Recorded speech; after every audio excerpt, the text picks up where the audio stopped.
It is 12 noon on June 23, 1964.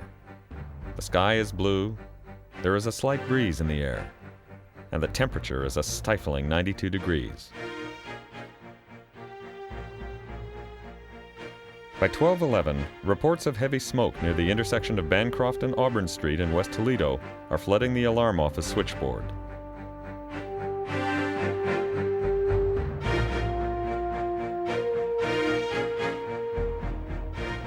As one operator takes the many calls, the other pulls the running card and begins to fill out the box assignment.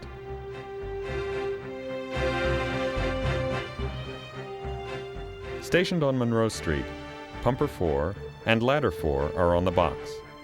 They are the first to arrive.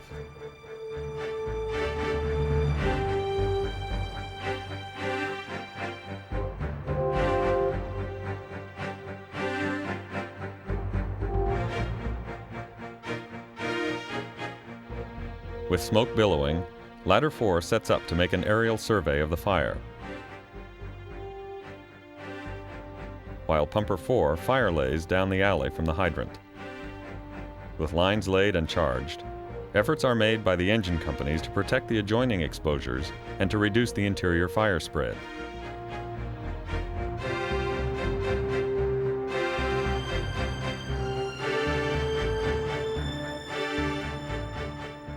The 2.5-inch hand lines do little to stop the fire. At 12:14, a second alarm is transmitted, and one shift of off-duty firemen is recalled.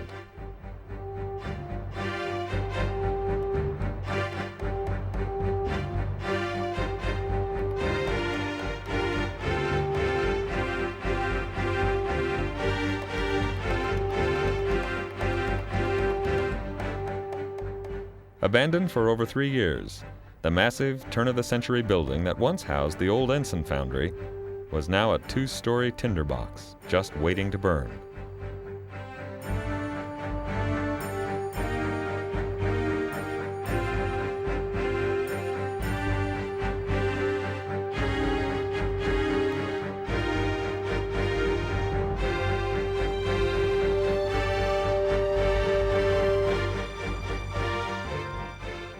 Little did anybody know that this fire would tax the Toledo Fire Division as never before.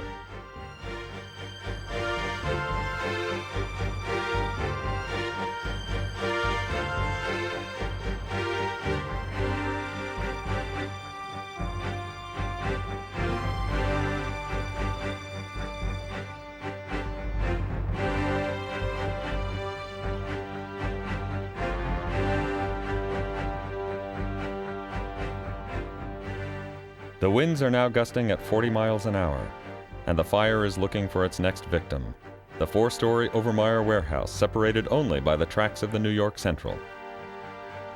The occupied building has no chance against the fire and is quickly ignited.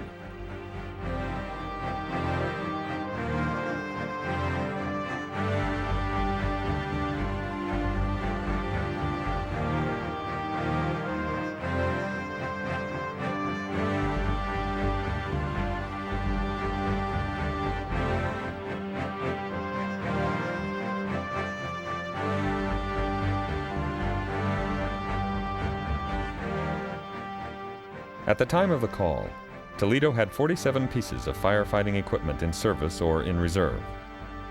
At the height of the fire, 32 pieces of equipment will be on the scene, leaving only 15 pieces of apparatus to protect the rest of the city.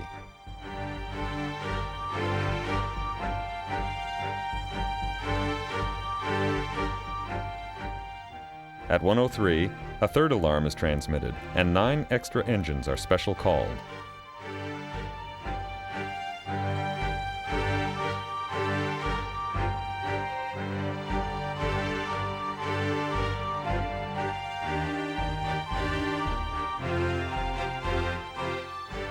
With things getting worse, an uncommon special call for help is made to the suburban fire companies of Sylvania and Ottawa Hills. They are asked to report to the city fire stations to provide aid in covering the city.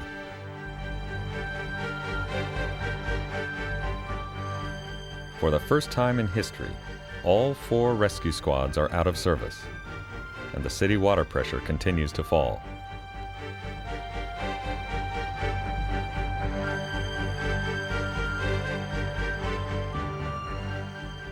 As the heavy winds carry the glowing embers into the neighboring residential areas, 2 Toledo pumpers are assigned to patrol duty, and fearful residents begin to hose down their roofs.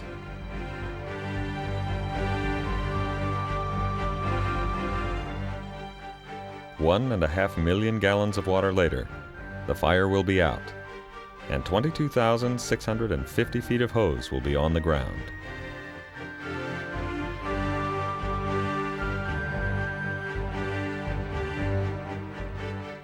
The last piece of equipment will finally leave the scene 36 hours after the first alarm was transmitted.